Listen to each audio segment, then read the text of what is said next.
الحمد لله رب العالمين والعاقبة للمتقين والصلاة والسلام على أشرف الأنبياء والمرسلين سيدنا محمد وعلى آله وأصحابه أجمعين وبعد فأعوذ بالله من الشيطان الرجيم بسم الله الرحمن الرحيم يا أيها الذين آمنوا اتقوا الله حق تقاته ولا تموتن إلا وأنتم مسلمون صدق الله العظيم. قابل قدر معزز بزرگوں، نوجوان ساتھیوں، ایمان اللہ تبارک و تعالیٰ کی نعمتوں میں سب سے بڑی نعمت اور ایسی عظیم نعمت ہے کہ اس سے بڑھ کر کوئی نعمت انسان کو نہیں ملی. دنیا کے اندر انسان کو سب کچھ مل جائے اور ایمان نہ ملے پھر بھی بد نصیب ہے. اور دنیا میں اس کے پاس کچھ بھی نہ ہو لیکن ایمان کی دولت ہے وہ پھر بھی کامیاب ہے. ایمان کی قدر، ایمان کی اہمیت جن جن لوگوں کے پاس آئی ہے ان لوگوں نے ایمان کی حفاظت کی خاطر بڑی بڑی قربانیاں دینا گوارا کیا ہے. آپ تمام انبیاء کی تاریخ کو پڑھیے. تمام کے تمام انبیاء کرام علیہ السلام نے ایمان کی خاطر بڑی بڑی قربانیاں دی. حضرت ابراہیم علیہ السلام کی قربانیاں سب کو معلوم ہیں. والد نے گھر سے نکال دیا، نکلنے پر مجبور ہو گئے، لیکن اللہ تبارک و تعالیٰ کو ایک اکیلا رب مان لیا تھا، بتوں کے آگے سجدہ کرنے کے لیے تیار نہیں ہوئے. حضرت موسیٰ علیہ السلام کی زندگی آپ پڑھیں، حضرت نوح علیہ السلام کی زندگی آپ پڑھیے. تمام انبیاء کرام علیہ السلام کی زندگی ایمان پر استقامت سے لبریز ہے. اور اس سلسلے میں جو قربانیاں ان سے مانگی گئی انہوں نے ساری قربانیاں دینے کے لیے اپنے آپ کو تیار رکھا. خود ہمارے اور آپ کے آقا تاجدار مدح حضرت سیدنا محمد رسول اللہ صلی اللہ علیہ وسلم کی ذات والا صفات نے بھی بے شمار قربانیاں برداشت کی ہیں ایمان پر استقامت کے لیے. حضور خود بھی جمے اور اپنے ساتھ سارے کے سارے صحابہ کو ایمان پر جمانے کے لیے حضور علیہ السلام نے سب کو تیار کیا. حضور صلی اللہ علیہ وسلم نماز کے لیے جاتے تو سرکار کا مذاق اڑایا جاتا تھا.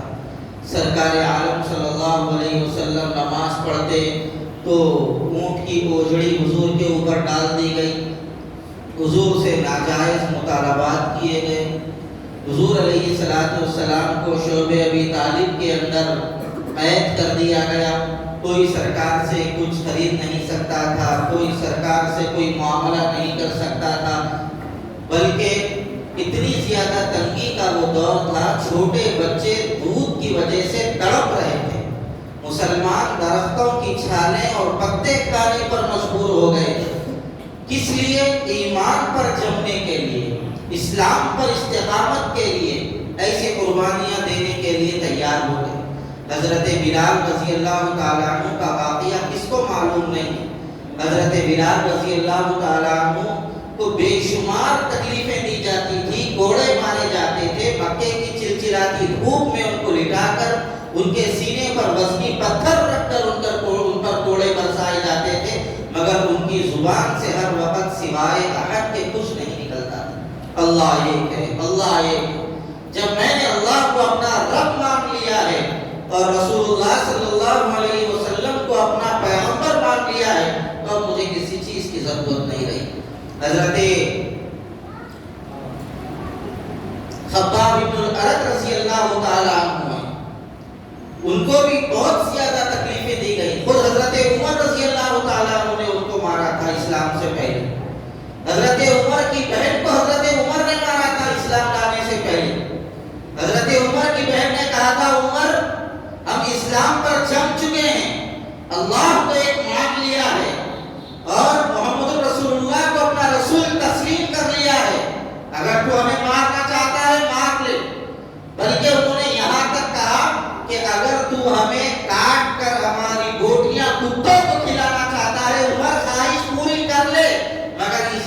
اندر جو اسلام و ایمان آ چکا ہے وہ نکل نہیں سکتا۔ حضرت عمر نے اپنے بہن بھائی کو مارا تھا، وہ اسلام پر جمے، نتیجہ کیا ہوا؟ حضرت عمر رضی اللہ تعالیٰ عنہ بھی اسلام میں داخل ہوئے۔ حضرت سمیہ رضی اللہ تعالیٰ عنہ، ابو جہل نے ان کی شرمگاہ پر برچھا مارا، ان کو ایک اونٹ پر ایک ہاتھ اور پیر، دوسرے اونٹ پر ایک ہاتھ اور پیر باندھ کر یہ اونٹ کو اس طرف وہ اونٹ کو اس طرف بھگا دیا گیا، چیر گئی بیچ سے۔ اتنی قربانیاں، اتنی تکلیف کو برداشت کر لیا، لیکن دل کے اندر جو ایمان تھا وہ ایمان کو جانے نہیں دیا۔ کیوں قربانیاں ان لوگوں نے برداشت کی ہیں؟ حضرت عمار بن یاسر رضی اللہ تعالی، حضرت خبیب انصاری رضی اللہ تعالی، حضرت عبداللہ بن حذافہ رضی اللہ تعالی، یہ قربانیوں کے اندر ایسے بڑے بڑے لوگ گزرے ہیں جن کا اندازہ ہم نہیں لگا سکتے، جن کے قربانیاں تھا۔ ان لوگوں نے قربانی کیوں برداشت کی؟ کہ جو ایمان ہے وہی ایمان اللہ تبارک و تعالیٰ کی رضا کا سبب ہے۔ اسی ایمان کے بدلے میں آخرت میں نجات ملے گی، اسی ایمان کے بدلے میں جنت ملے گی، اسی ایمان کے بدلے میں اللہ رسول کی رضا ملے گی۔ اگر یہ ایمان باقی ہے تو ہم مسلمان ہیں، اور ایمان نہیں تو آپ چاہے اپنے بڑے بڑے نام رکھ لیجئے، بڑے بڑے کام کر لیجئے، اللہ کے یہاں آپ کی کوئی مقبولیت نہیں ہے۔ قرآن کریم میں اللہ تعالیٰ نے صراحت کے ساتھ فرما دیا ہے، یا ایھا الذین آمنوا اتقوا اللہ حق تقاتہ، اے ایمان والو اللہ سے ڈرو جیسے اس کے ڈرنے کا حق ہے، ولا تموتن الا وانتم مسلمون، اور مسلمان ہو کر ہی مرو، یعنی ایمان کے اندر کوئی کمی تمہارے نہیں آنی چاہیے۔ میرے بھائیوں، ایمان بڑا قیمتی ہے۔ آج کافروں میں اور ہم میں جو فرق ہے وہ صرف یہی ہے کہ ہمارے پاس دولت ایمان ہے اور وہ دولت ایمان سے محروم ہے، ورنہ دنیا ہم سے زیادہ ان کے پاس ہے، کاروبار کی ریل بیل ہم سے زیادہ ان کے پاس ہے، عالیشان محلات ہم سے زیادہ ان کے پاس ہے، عہدے، ڈگریاں، کرسیاں ہم سے زیادہ ان کے پاس ہے، لیکن وہ سب کچھ رکھ کر محروم ہیں۔ کیوں؟ ایمان کی دولت ان کے پاس نہیں ہے۔ وہ بڑے محلات میں رہ کر ناکام ہوں گے، اور ایک مومن پھٹی اور ٹوٹی جھوپڑی میں رہ کر اللہ کا کلمہ پڑھ کر قیامت کے دن کامیاب ہو جائے گا۔ وہ عمدہ غذا کھا کر ناکام ہوں گے، اور ایک مومن روٹی، بچی ہوئی روٹی اور سوکھے ہوئے گوشت کو کھا کر اللہ تبارک و تعالیٰ کا شکر ادا کر کے قیامت کے دن کامیاب ہو جائے گا۔ کامیابی کا دار و مدار ایمان پر ہے، اور ایمان کو بچانا یہ ہماری ذمہ داری ہے۔ یہ بات اپنے ذہن سے نکال دیجئے، ہم کلمہ پڑھ لیے، مومن ہو گئے تو ہم مومن ہمیشہ باقی رہیں گے، نہیں رہ سکتے۔ ایمان بڑھتا بھی ہے، ایمان کمزور بھی پڑتا ہے، کبھی کبھی ایمان سینوں سے نکل بھی جاتا ہے اور آدمی کو پتہ بھی نہیں چلتا۔ کبھی کبھی آدمی تو کفر کو اپنی مرضی سے قبول بھی کر لیتا ہے۔ حضور کی ایک حدیث کا بھی انکار کر دیا، کافر ہو جائے۔ قرآن کی ایک آیت کو چھوڑو، ایک ٹکڑے کا انکار کر دیا، کافر ہو جائے۔ قرآن نے جو عقیدہ بتایا ہے اس عقیدے کے خلاف عقیدہ رکھے گا، مومن باقی نہیں رہے گا۔ سرکار عالم صلی اللہ علیہ وسلم نے جو عقائد بتلائے ہیں ان عقائد کے خلاف اگر عقیدہ رکھے گا یا حضور کے فرمان کے خلاف اپنا نظریہ رکھے گا، کہاں ایمان باقی رہے گا؟ اس لیے ایمان کو بچانا، ایمان کی حفاظت کی فکر کرنا یہ ہماری ذمہ داری ہے۔ آج کل ہمیں ہر چیز کی فکر ہے، مال کی فکر ہے، جائیداد کی فکر ہے، کاروبار کی فکر ہے، اولاد کی فکر ہے، بیوی کی فکر ہے، ساری دنیا کی فکر ہے۔ ایمان والوں کو اگر کسی چیز کی فکر نہیں ہے تو ایمان کی فکر نہیں۔ کون ہمارے ایمان کو لوٹ رہا ہے، یہ کام ہمارے ایمان کے خلاف ہے یا ایمان کے موافق ہے، کسی کو احساس نہیں۔ جو بول رہا ہے سامنے والا اس کو سن رہے ہیں، جو سمجھا رہا ہے ویسا سمجھنے کے لیے تیار ہیں۔ تھوڑے دن پہلے میں نے آپ کے سامنے شکیل بن حنیف کی ساری تفصیلات رکھی تھی۔ اب آپ اندازہ لگائیے اگر کوئی اس بدبخت کو حضرت مہدی مان لے تو کیا اس کا ایمان باقی رہے گا؟ حضور نے حضرت مہدی کی علامتوں کو بیان کر دیا تھا. حضرت مہدی وہ ہوں گے جن کا نام محمد ہوگا، ان کے والد کا نام عبداللہ ہوگا، مدینے میں پیدا ہوں گے، حضور کے خاندان سے ہوں گے. حضور نے ساری چیزیں بتائی. انہیں پیدا ہوا شکیل، اس کا نام ہے، اس کے والد کا نام حنیف ہے، بہار میں پیدا ہوا، خاندان کا کوئی اتا پتہ نہیں ہے. اگر کوئی اس کو بیوقوف کو اگر مہدی مان لے گا تو آپ بتاؤ حضور صلی اللہ علیہ وسلم کے بتائے ہوئے عقیدے کے خلاف کوئی عقیدہ رکھ رہا، مومن کہاں باقی رہے گا؟ حضرت مہدی الگ ہیں، حضرت عیسیٰ الگ ہیں، اور یہ جو کر بول رہا ہے میں ہی حضرت مہدی ہوں، میں ہی حضرت عیسیٰ ہوں. اگر وہ اکیلا بگڑ جاتا کوئی مسئلے کی بات نہیں تھی، ایسے کئی بگڑ گئے. افسوس یہ ہے بھولے بھالے مسلمان اس کے دعوے فریب میں آ رہے ہیں، اپنا عقیدہ خراب کر رہے ہیں، اپنا ایمان خراب کر رہے ہیں. ہم یہ سمجھ رہے تھے کہ اب تک ہمارے محلے کے اندر یہی ایک فتنہ ہے شکیل کا. میں بارہا حضرات سے کہہ رہا ہوں کہ شکیل بن حنیف کے لوگ ہمارے محلے کے اندر گشت کر رہے ہیں اور بھولے بھالے مسلمانوں کا ایمان چھین رہے ہیں. ہم اسی پر اب تک یہ سمجھ رہے تھے، لیکن کل رات میں گشت کے دوران اور ایک فتنے کا ہم کو پتہ چلا. فتنہ پہلے ہی سے ہے وہ، لیکن ہم یہ سمجھ رہے تھے ہمارے علاقے محفوظ ہیں، لیکن کل رات میں پتہ چلا فیاض کے فتنے سے بھی ہمارے کئی مسلمان متاثر ہو چکے ہیں. کل رات میں اطلاع ملی کہ فلاں جگہ پر ایک آدمی کو پکڑا گیا ہے، وہ فلاں فتنے سے متاثر ہے. تو ہم بھاگے یہاں سے. جانے کے بعد پسینے چھوٹ گئے میرے. بولا کون ہے، کون متاثر ہے؟ تو ایسے نوجوان بچے ہیں جو نوجوان بچے ماشاءاللہ علماء کرام سے ربط رکھتے ہیں، ایسے بچے ہیں جو دیندار ہیں، شریعت کے پابند ہیں. ایسے بچے بھی فتنوں کا شکار ہیں. ان سے پوچھا گیا کون سے فتنے سے آپ متاثر ہو گئے؟ فیاض بھیا کے فتنے سے ہم متاثر. یہ فیاض کا فتنہ کیا ہے میں آپ کو مختصر بتاتا ہوں، سنیے. یہ فیاض نگم پلی کے اندر رہنے والا ایک انسان، اس کو اللہ رسول سے کوئی تعلق نہیں، کوئی لینا دینا نہیں. نگم پلی میں رہتا تھا، اب چھپا ہوا. پہلے دعا علاج وغیرہ کے نام پہ لوگوں کو اپنے سے قریب کیا. پھر تھوڑے دن گزرے، اس نے جو ہے نا کچھ کلپس بنائی، اور کلپوں کے اس نے کوڈ رکھے، J47 J49 J19 N20 وغیرہ وغیرہ، اس طرح کے اس نے کلپ بنائے. ہزاروں میں ہیں ان کے کلپ. اب کوئی بیمار ہو گیا تو اس کو بولتے یہ کلپ سن لو. اچھا ان کا اور ایک نظریہ، آپ بتائیے اگر بیماری آ جائے تو علاج کرانا چاہیے یا نہیں کرانا چاہیے؟ ذرا بولو، کرانا چاہیے نہیں کرانا چاہیے؟ ارے کرانا چاہیے نا.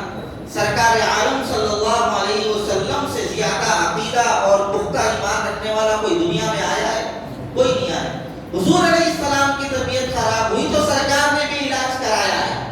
علاج کرانا صرف سنت نہیں، واجب ہے. اور علاج کی طاقت رکھنے کے باوجود اگر کوئی علاج نہیں کرائے گا، ایسے ہی مر جائے گا تو خودکشی کی موت کے برابر ہے. اتنا بڑا گناہ ہے علاج کرانے کی قوت رکھنے کے باوجود علاج نہیں کرانا. اور یہ فیاض بھیا کہتا ہے علاج کرانا شرک ہے، گولی کھانا شرک ہے، دوا کھانا شرک ہے.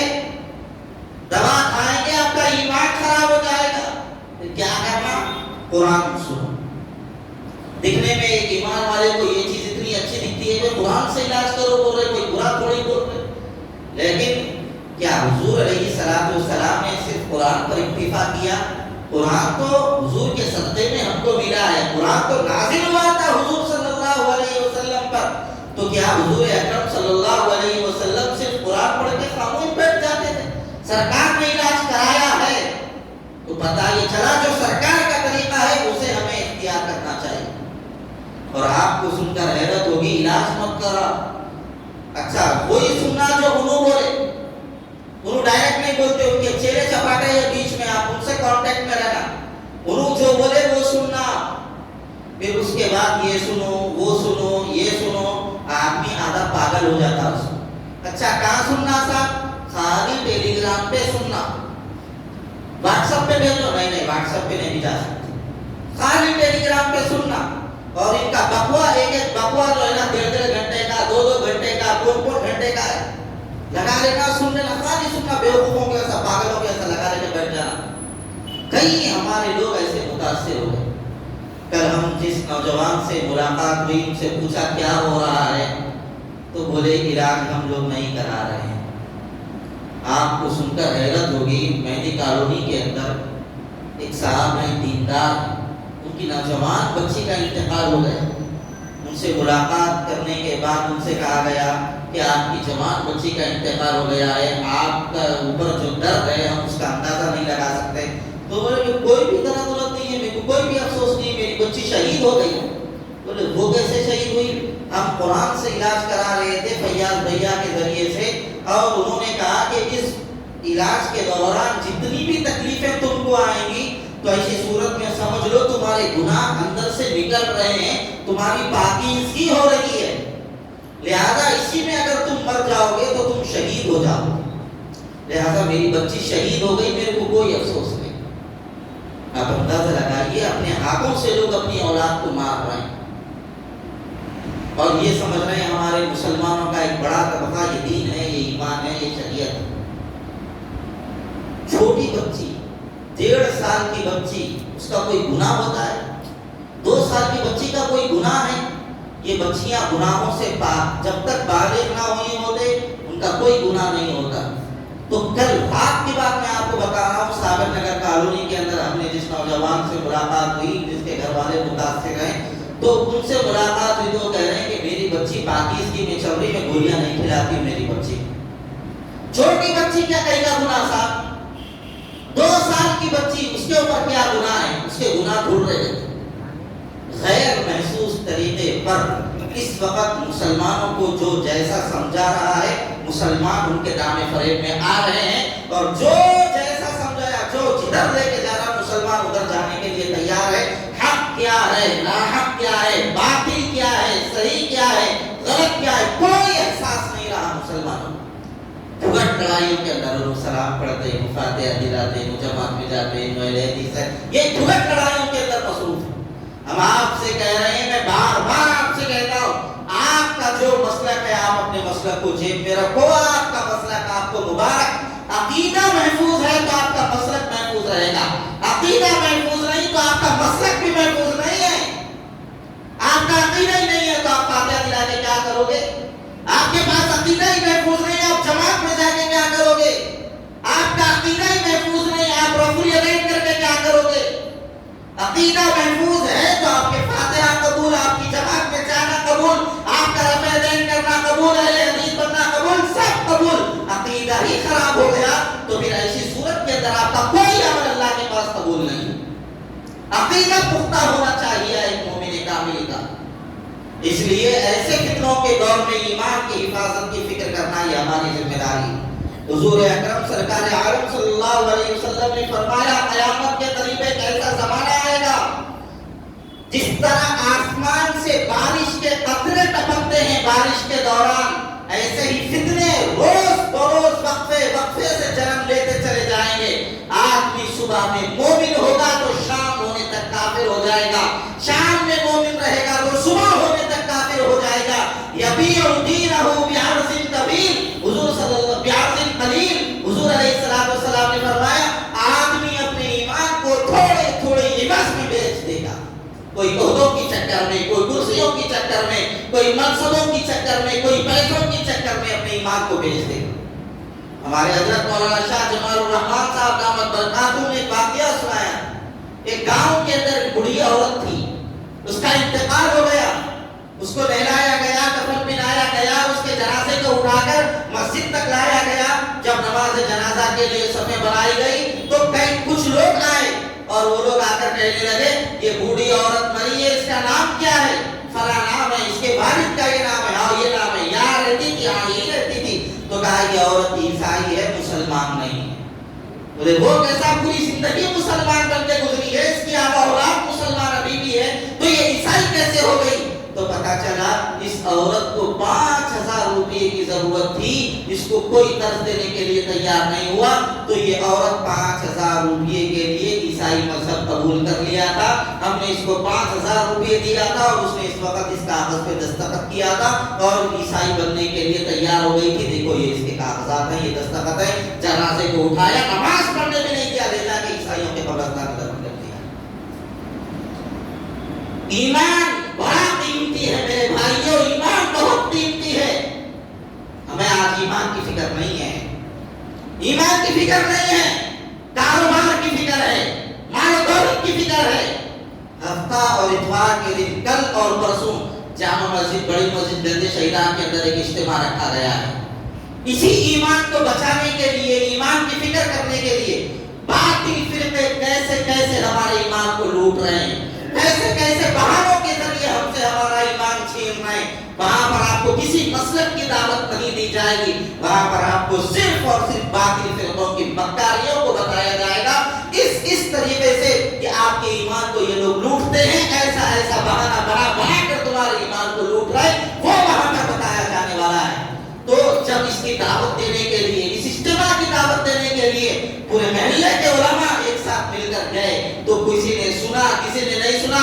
بعض مسلمانوں کے اوپر تو ہمیں اتنا افسوس ہوا کہ سننے کے لیے بھی تیار نہیں، بولے قرات ہے، آپ جو بول رہے ٹھیک ہے قرات، ہم آپ کی بات سننے کے لیے تیار نہیں ہے۔ ان کو بات اتنا پسند ہے، جب ان کی آواز کے اندر یا خود گمراہ ہو جائیں گے تب کیا کریں گے یہ لوگ؟ یہ لوگ حق سننے کے لیے مسلمانوں کے پاس وقت نہیں ہے۔ میں دور کی بات نہیں، اسی روڈ کی بات کر رہا ہوں۔ کل میں پرسوں گشت کے لیے گئے تھے تو کئی لوگ ایسے ملے جن کے پاس وقت نہیں ہے بات سننے کا، ایمان کی بات سننے کا۔ اگر اتنا زیادہ مسلمانوں کو ایمان بوجھ لگ رہا ہے، ایمان کی بات بوجھ لگ رہی ہے، تو ایسے ایمان والوں کو تو اپنے ایمان کے بارے میں سوچ لینا چاہیے کہ ہمارے ایمان کا کیا ہوگا۔ بزرگوں، میں آپ سے کہہ رہا ہوں، آپ اپنے ایمان کی قدر کیجئے، اپنے ایمان کی فکر کیجئے۔ ایمان بڑا قیمتی ہے، ایمان سے بڑھ کے میرے بھائیوں ہمارے پاس کوئی دولت نہیں۔ اس لیے ہفتے کے دن عصر کی نماز کے بعد ہمیں گنج شہیدان مسجد پہنچنا ہے۔ یہ فتنے اتنے زیادہ ابھر رہے ہیں ہمارے محلے میں۔ اچھا، یہ فیاض کے فتنے کا جو میں نے تھوڑا سا تعارف کرایا ہے، وہاں پر ایک عالم دین کو پہلے ہی یہ عنوان دے دیا گیا، وہ تیاری کر رہے ہیں، جانچ رہے ہیں، پرکھ رہے ہیں اس کے بارے میں۔ آپ کو سن کے حیرت ہوگی، یہ بول رہے کہ صاحب بازاروں میں جو چیز مل رہی ہے وہ چیز بھی نہیں کھانا کہتے۔ کئی کو وہ تو کافروں کے ہاتھ سے لگ کے آ رہی ہے، تم کھاؤ تو غیر محسوس طریقے پہ کفر و شرک تمہارے اندر جاتا رہے گا۔ ان کے منطق دیکھو آپ، یہ لوگ کیا کر رہے ہیں، اس کے پاس بڑے بڑے مکانات ہیں، اپنے گھروں کے اوپر ہی جو ہے نا کاٹ پٹری ڈال لے کے، وہ مٹی ڈالنے کے ساتھ وہیں پر کھیتیاں اگا رہے اور مارکیٹ سے کم ریٹ میں ایک دوسرے کو بیچ رہے۔ کلوا کرتی کے قریب 2000 گز، یہ 2000 ایکڑ کسی کی زمین ہے، وہاں پر یہ لوگ اپنا غلہ اگا رہے ہیں اور اپنے یہ جو ماننے والے ہیں انہی کے درمیان وہ غلہ بیچ رہے ہیں، وہی غلہ بیچ رہے ہیں، وہی غلہ کھا رہے ہیں۔ اچھا صاحب، وہ غلہ وہاں پر اگا رہے ہیں، یہ بول کے کہ مارکیٹ میں جو کافروں کے ہاتھ لگ رہے، مشرکوں کے ہاتھ لگ رہے، ہم سب مشرکہ ہیں ان کے پاس، لیکن وہ تو ہم گولی کھاتے ہیں، بیمار ہو گئے تو ہم مشرک ہو گئے ان کی نظر میں، تو مشرکوں کا ہاتھ لگ رہا، کافروں کا ہاتھ لگ رہا۔ اس کے واسطے پاک ہاتھوں کے ذریعے سے لوگ پاک ذات کو خود بھٹکا ہوا ہے، اپنے کو پاک بول لے رہا ہے۔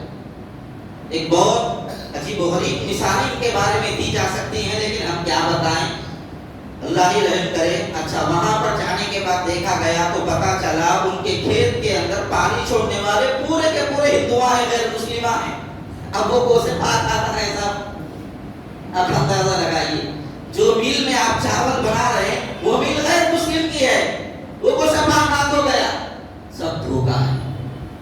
اس وقت مسلمانوں کو مارنے سے، مسلمانوں کو کاٹنے سے، مسلمانوں کو جگہ جگہ پر تباہ کرنے سے مسلمان ختم نہیں ہو رہے، ان کا ایمان مضبوط ہو رہا ہے۔ تو اس لیے باطل پرستوں نے یہ سوچا ان کو مارو نہیں، ان کو ان کے نام پہ باقی رکھ کے ان کے اندر سے جو جوہر ہے ایمان کا، جو ان کی دولت ہے ان کے پاس ایمان کی، وہ چھین لو، بس ہمارا مقصد پورا ہو گیا۔ یہ اپنے نام کے ساتھ جہنم میں جانے کے لیے کافی ہو جائیں گے۔ یہ باطل کی محنت ہے اور ان کی یہ فکر ہے، اس فکر کو سمجھیے۔ اس لیے اللہ کے واسطے آپ حضرات سے ہماری خواہش ہے، آپ حضرات تشریف لائیے۔ اور آپ کو سن کر حیرت ہوگی، جھرے کے علاقے کے اندر بھی ایک بڑا طبقہ فیاض سے متاثر ہو گیا ہے۔ کل رات میں ہم نے اس نوجوان سے ملاقات کی تو اس نے بتایا کہاں کہاں پر لوگ متاثر ہیں۔ ہری درگاہ کے پاس، ہری درگاہ معلوم ہے نا چھترے میں، ہری درگاہ کے پاس ہے، اسماعیل چودھری مسجد کے پاس کئی گھرانے متاثر ہو گئے۔ بزرگوں، اس وقت تباہی کا ایک عالم مچا ہوا ہے اور مسلمانوں کا بالخصوص نوجوانوں کا طبقہ ایسا ہے، اتنا ہونے کے بعد بھی علماء سے آ کے پوچھنے کے لیے تیار نہیں ہے، صاحب یہ کیا ہے بتاؤ، یہ قبول کرنا نہیں کرنا کوئی احساس نہیں ہے مسلمانوں کو اس وقت۔ اگر بیماری آ گئی فلاں میدر دعا پڑھنا بولے تو پکے 5 وقت کے مسلمان بھی اس میدر کے پاس دعا پڑھانے کے لیے جا رہے ہیں۔ یہ حال ہے مسلمانوں۔ ایمان پر 1 دن کی زندگی بہتر ہے کفر پر 100 دن کی زندگی سے۔ کافر بن کر 100 دن زندہ رہنے سے بہتر ہے پکے مومن بن کر 1 دن زندہ رہنا چاہیے۔ اس لیے بزرگوں، ایمان کی حفاظت کرو۔ اس لیے آپ حضرات سے ہماری خواہش ہے، ہفتے کے دن کل عصر کی نماز کے بعد آپ حضرات بڑی مسجد گنج شہیداں تشریف لائیں۔ آئیں گے نا انشاءاللہ؟ آپ بھی آئیے، آپ کے دوست احباب کو لے کر آئیے۔ کون کون آئیں گے سب؟ ذرا ہاتھ اٹھا کے بتاؤ کون کون آئیں گے؟ یہ مسئلہ ان کا، ان کا، اس کا، اس کا، میرا، تیرا نہیں، یہ مسئلہ میرا ہے۔ ہر شخص یہ سمجھے یہ مسئلہ میرا ہے، میرے ایمان کی میرے کو ضرورت ہے۔ یہ کسی مسلک کا جلسہ نہیں، یہ عقیدے کا جلسہ ہے، ایمان کا جلسہ ہے۔ اور آپ کو سن کر حیرت ہوگی، مسلمانوں ہی میں کئی ایسے پھرتے ہیں جو آپ کو پتہ نہیں چلتا یہ آپ کا ایمان کب چھین لے رہا ہے۔ اس لیے کل وہاں پر آئیے، عصر کی نماز کے بعد ہلکے بستر کے ساتھ آئیے۔ آپ کے 4 وقت کے وہاں پر کھانے کا انتظام کیا جا رہا ہے، آپ کو کوئی پریشانی وہاں پر نہیں ہوگی، رہنے کا بھی انتظام رہے گا، قیام کا، طعام کا سارا انتظام وہاں پر ہے۔ آپ حضرات ضرور تشریف لائیں، آئیں گے انشاءاللہ۔ اللہ صحیح علم و عمل کے اپنے کرم سے توفیق عطا فرمائے۔